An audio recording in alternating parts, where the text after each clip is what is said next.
Waktu itu kan tahun baru Pak, bapaknya nggak bisa pulang. Anak kan pulang ke Prinsewu, jadi bapaknya kan dinas nggak bisa pulang, jadi nggak ketemu Pak. Kurang lebih setahun nggak ketemu bapaknya, ketemu udah nggak ada itu.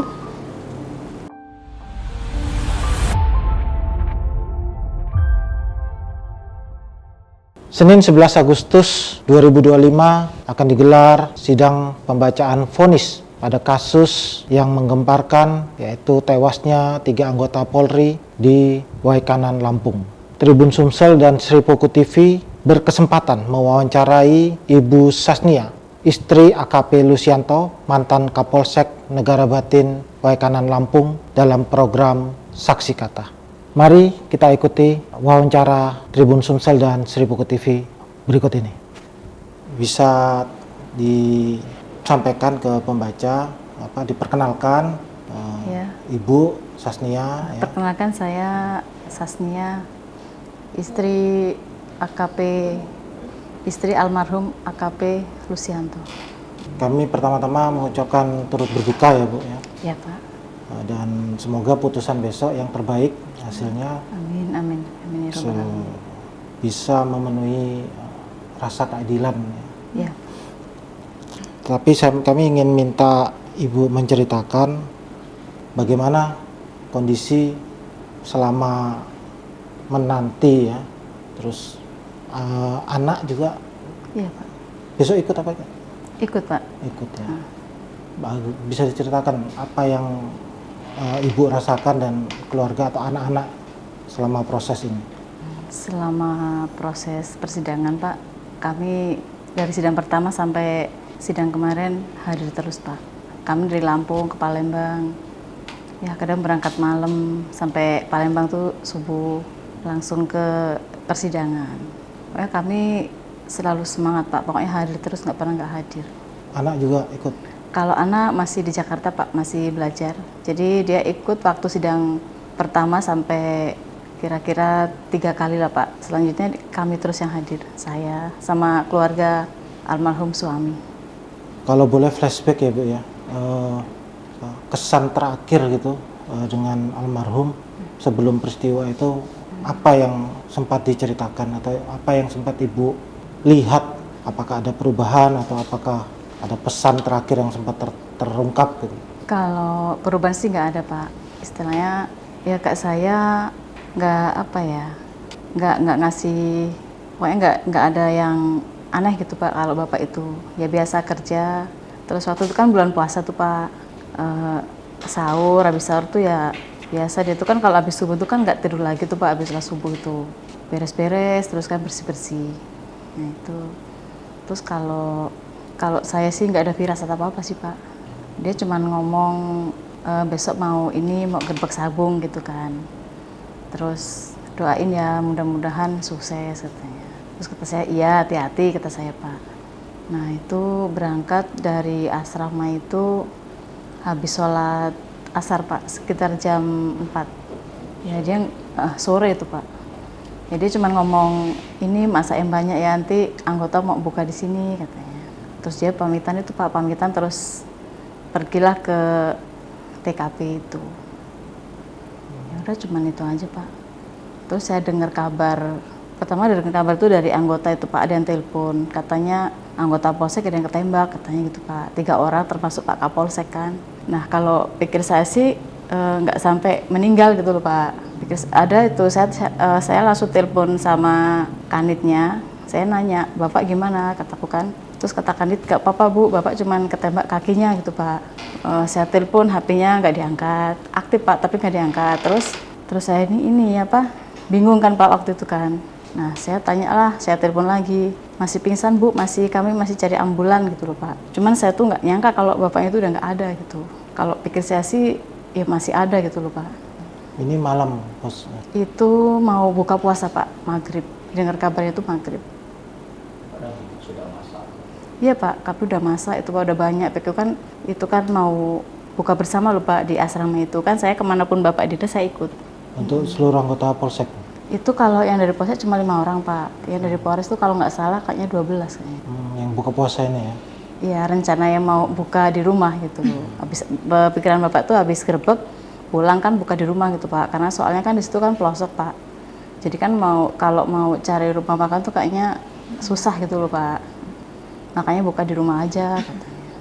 Sebagai istri Kapolsek ya Ibu, Iya Pak. tentu mengalami aktivitas sehari-harinya melihat Bapak ya selama ini. Apa kesan yang Ibu tangkap secara karakter Bapak ini, orangnya seperti apa sih di rumah maupun dalam pekerjaan?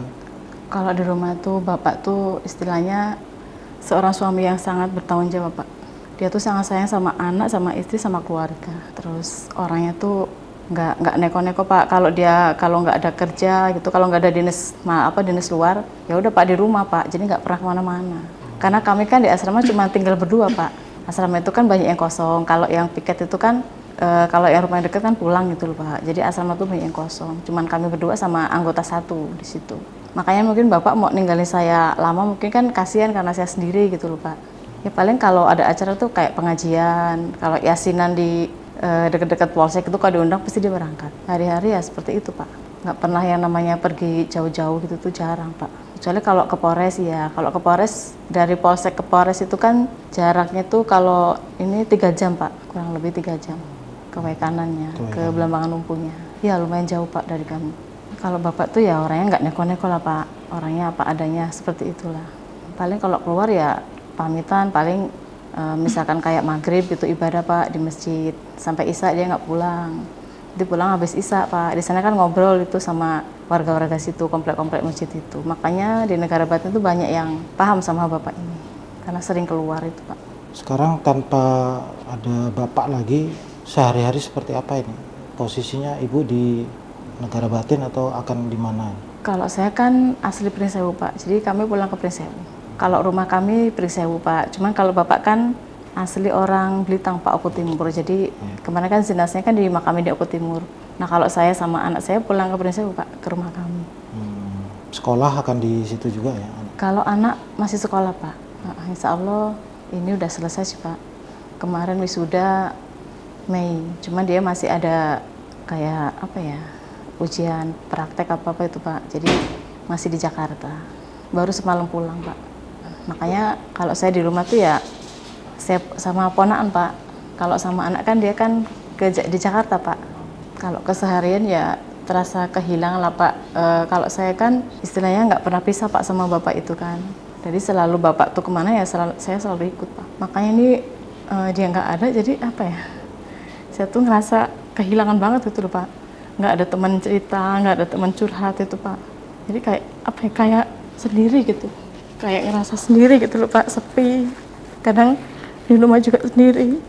Karena anak kan jauh Pak. Jadi sangat kehilangan Pak. Sosok suami yang bertanggung jawab, yang sayang sama anak sama istri Pak.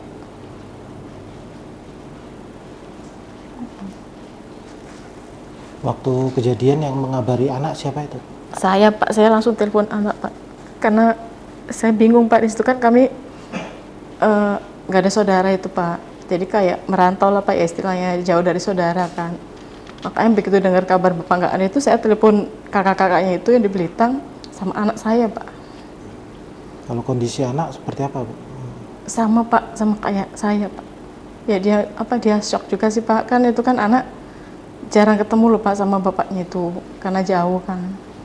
Jadi lebaran aja, waktu itu kan tahun baru Pak, bapaknya nggak bisa pulang.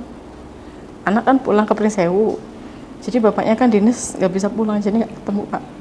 Itu kurang lebih setahun nggak ketemu bapaknya. Ketemu udah nggak ada itu. Jadi cuman video call aja itu Pak sama anak.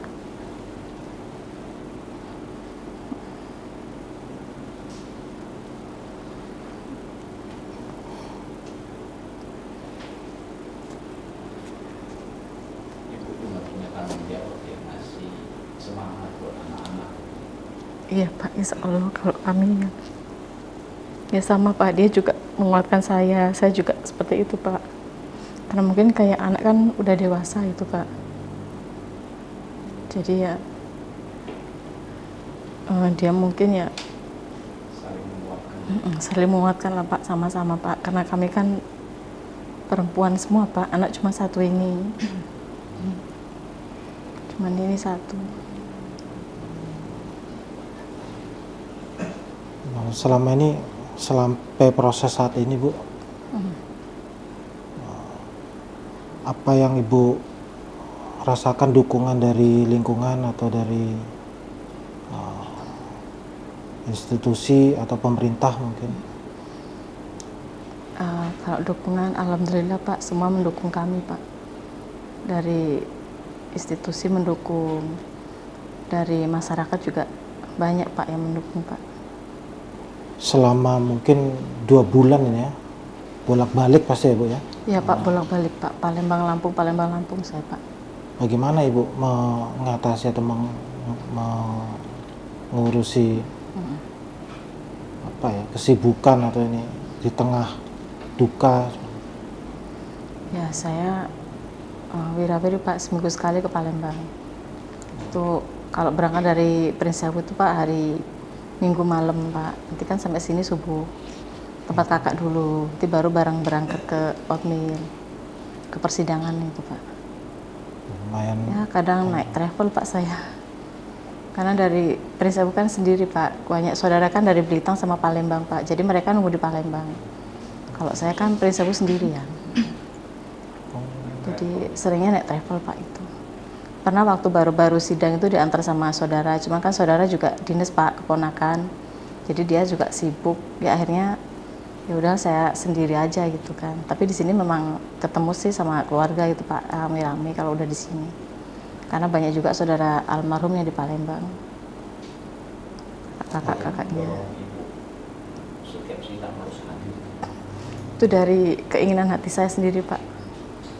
Saya gimana caranya gitu Pak, biar saya tuh mencari keadilan lah Pak buat suami saya gitu Pak. Karena dia ya suami yang sangat sayang istri Pak. Makanya kan saya harus gimana caranya biar hari di persidangan itu Pak harus datang gitu. Kalau ini apapun ya, kadang-kadang sampai dalam hati sih sedih Pak, tiap minggu lihat muka tersangka itu loh Pak, maksudnya muka terdakwa itu yang bunuh suami saya, kan saya sedih Pak sebenarnya Pak. Cuman ya saya harus kuat Pak, kalau nggak dengan cara ini gimana suami saya mau dapat keadilan Pak kalau saya nggak semangat gitu Pak. Besok saat putusan siapa saja yang dari keluarga yang akan hadir? Itu yang hadir itu anak Pak, orang tua saya sama kakak-kakak almarhum. Insya Allah semua hadir Pak di persidangan. Palembang semua. Iya Pak. Terkait putusan besok Bu, mungkin bisa diutarakan ya, apa harapannya? Kalau harapan saya Pak, saya ingin hukum yang seadil-adilnya Pak. Saya pengen dihukum mati Pak, sesuai yang dilakukan, sesuai perbuatan dia Pak. Udah menghilangkan nyawa suami saya. Terus dari keterangan Pak Otmil juga tidak ada yang istilahnya hal yang meringankan itu Pak. Malah banyak yang memberatkan. Kalau keinginan saya sekeluarga, kami sekeluarga Pak, kepingin hukum dituntut hukuman mati Pak. Pengen dihukum mati tersangkanya. Kalau Ibu diberikan kesempatan Iya, untuk Pak. bisa bicara langsung dengan hakim Iya. ataupun terdakwa, apa yang mau Ibu sampaikan? Saya kepengen ngomong Pak sama Pak Hakim. Saya pengen terdakwa itu dihukum mati Pak. Pokoknya nggak ada yang lain Pak. Terus nggak bakal istilahnya saya maafin dia. Karena udah menghilangkan nyawa suami saya Pak. Tulang punggung dari keluarga itu Pak. Kalau nggak sesuai dengan harapan kami sangat kecewa Pak sekeluarga. Karena yang kami tunggu-tunggu selama ini ya itu Pak. Pengen istilahnya tuntutan kami itu pengen dihukum mati, itulah Pak, itu aja. Kalau nggak sampai ini ya dari keluarga kami sangat-sangat kecewa Pak. Karena udah menghilangkan 3 nyawa Pak, bukan cuma 1 Pak, 3 itu Pak. Jadi istilahnya udah bikin kesusahan dari 3 keluarga kami lah Pak. Ada yang anak masih kecil Pak, masih bayi. Kayak Galib kan sama tulang punggung keluarga juga Pak, bapaknya udah nggak ada. Kak saya, cuman bapak itu Pak yang kerja, saya nggak kerja, anak masih sekolah. masih butuh biaya itu Pak. Pokoknya ya keinginan kami sekeluarga ya itulah Pak, satu itu aja Pak, pengen dihukum mati itu aja. Semoga sesuai harapan. Ya Pak, amin Pak, amin ya Allah. Ya.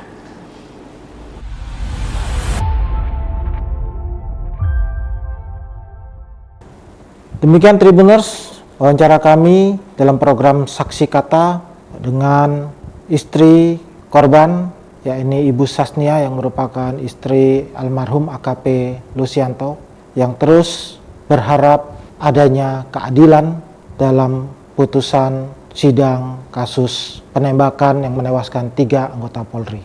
Tetap ikuti program Saksi Kata di Tribun Sumsel dan Sri Puku TV. Salam Tribun.